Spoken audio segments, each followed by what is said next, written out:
你是不是习惯性的反复阅读、抄笔记、划线，以为知识塞进脑子里了，结果一合上书，什么都想不起来？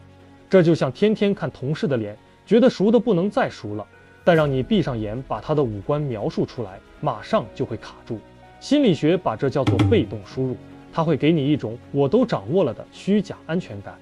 脑科学早就证实，单纯看过是不够的，真正让神经元产生强连结的是提取练习。你必须经过思考反刍，记忆才会长期保留下来。那怎么知道自己到底记住了多少呢？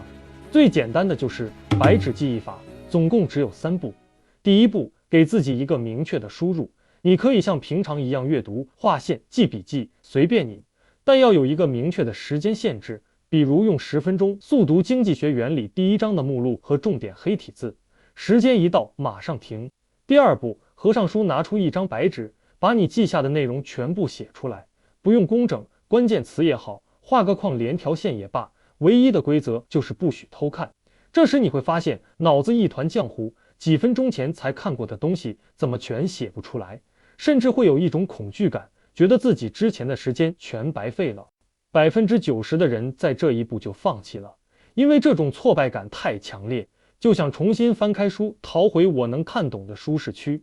但正是这种感觉，说明方法开始起作用了。因为记忆不是在你看的时候形成的，而是在你费力想的时候被加固的。你抓耳挠腮想了半天，才勉强写出3、4个零星的词，这个过程比你重读3遍效果都要好。背后的原理叫提取练习，这里我就不展开了，感兴趣的可以去看我的主动回忆那期。这里有一个关键的思路，不要试图一次就把所有细节写出来，你要做的是先搭架构，把承重强架起来，不要像堆沙堡那样，地基都没打就想去雕窗户。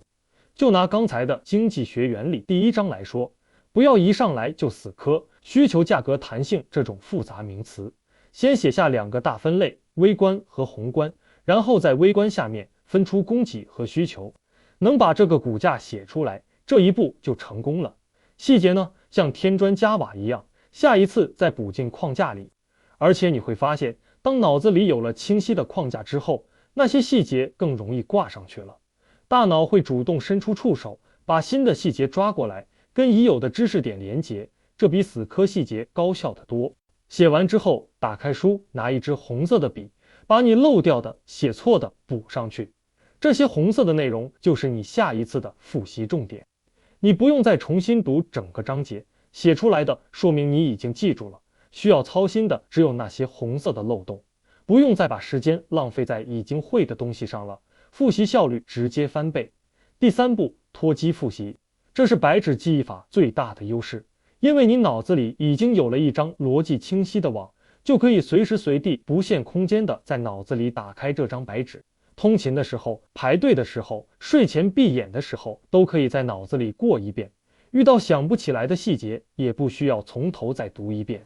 你只需要回去看一眼那个特定的分支就行了。我建议一开始白纸上留多一点空间，不用塞太多细节，塞多了你也记不住。在你一次又一次练习之后，那些细节就变成你记忆的点了。大脑不会再像第一次那样排斥吸收全部内容，而是想，哦，前面的知识点我已经有了，那这个细节该怎么跟它连上？每复习一次，知识网就织密一层。这个方法一开始会让你感觉不舒服，抄笔记、重读笔记很舒服，划线更舒服，觉得自己一直在努力。白纸不给你这种安慰，它很直接地告诉你，我不会。但坚持3到4次之后，发现自己能写出来的越来越多，那些知识像焊死在脑子里一样，怎么都不会忘的时候，你会感谢自己当时没有扔掉那张白纸。